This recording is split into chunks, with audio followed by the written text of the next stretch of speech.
మాట్లాడుతున్నాను.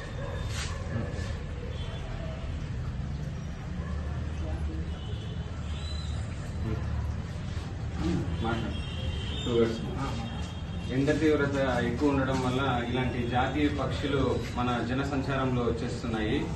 కాబట్టి ప్రతి ఒక్కరూ మన ఎండ తీవ్రతని మనం తగ్గించాలంటే చెట్లు నాటాలి. అదేవిధంగా ఇవి ఎన్నో రోజులుగా ఇలాంటి జాతీయ పక్షులు మనము కోల్పోతున్నాము. ఏదో ఒక రీజన్తో పలంనేరు చుట్టుపక్కల అడవులు ఉన్నాయి.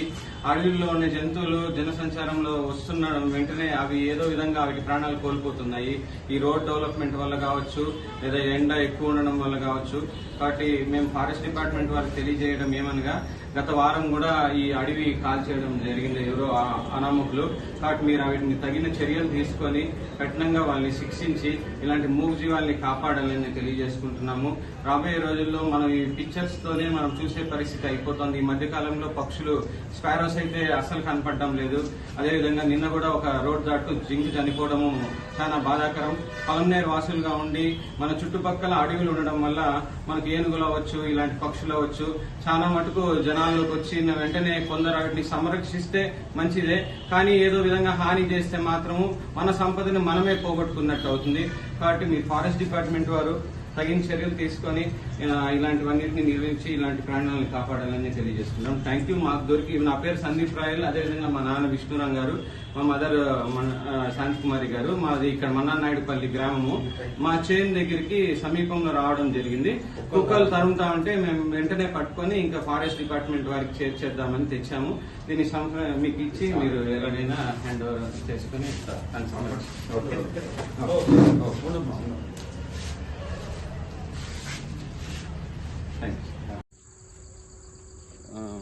ఇక్కడ చూస్తున్నారు నెమలి. గత వారం ఎండ తీవ్రత ఎక్కువ ఉండడం వల్ల ప్లస్ అడవి కాల్చడం వల్ల ఇప్పుడు వాన పడిన వెంటనే ఇలాంటి మూగజీవాలు అడవికి దగ్గర ఉన్న సమీపమైన చేనులకు వచ్చేస్తున్నాయి. ఇది చూస్తున్నారు నెమలి. ఇది మనం లాస్ట్ వీక్ కూడా జంతు పరిరక్షణ సమితి తరఫున మాట్లాడడం జరిగింది. అడవిని అంటించడం వల్ల ఎన్నో జంతువులు తీవ్రంగా చనిపోతున్నాయి. దాంతోపాటు ఎండ తీవ్రత కూడా ఎక్కువ ఉండడం వల్ల మనకు వాటికి సరైన ఆహారం లేకుండా, తాగడానికి నీళ్లు లేకుండా అవి నీళ్లను వెతుక్కుంటూ జన సంచారంలోకి వచ్చేస్తున్నాయి. ఇక్కడ కొన్ని వీధి జంతువులు కుక్కలు అయినవచ్చు, అలాంటివి అవి సడన్ గా ఏదో వేరే ప్రాణి వచ్చిందనో లేదా వేరే బర్డ్ వచ్చిందనో వీటిని అటాక్ చేసి చంపేయడం జరుగుతున్నాయి. అలాంటిది మేము ఈ రోజు వీటిని కాపాడి జస్ట్ ఒక హాఫ్ అన్ అవర్ ముందు ఇక్కడికి రావడం జరిగింది. ఈ పక్షి కూడా నెమలి. మేము వెంటనే తెలుసుకున్న వెంటనే ఫారెస్ట్ వాళ్ళకి సమాచారం అందిస్తున్నాము. అదేవిధంగా మీడియా వాళ్ళకి కూడా అందిస్తున్నాము. ఇవన్నిటికీ కారణం ఏమంటే మనం డెవలప్మెంట్ అని చెప్పి రోడ్ని ఇలాంటివి ఎక్స్పాండ్ చేస్తున్నాము. అడవుల్లోకి మనం ఎంటర్ అవుతున్నాము. కాబట్టి అడవిలో ఉండే జంతువులన్నీ ఇక్కడ ఇట్లా వచ్చేస్తున్నాయి.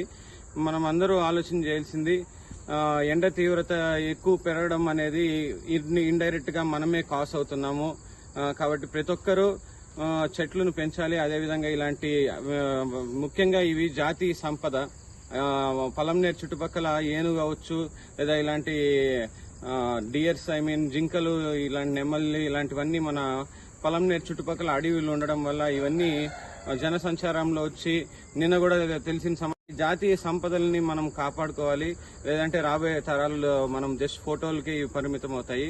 వెంటనే మాకు ఇది మా చేను దగ్గరికి వచ్చిన వెంటనే ఫారెస్ట్ డిపార్ట్మెంట్ వారికి ఇన్ఫర్మేషన్ తెలియజేశాము. అదేవిధంగా మీడియా వాళ్ళకి తెలియజేశాము.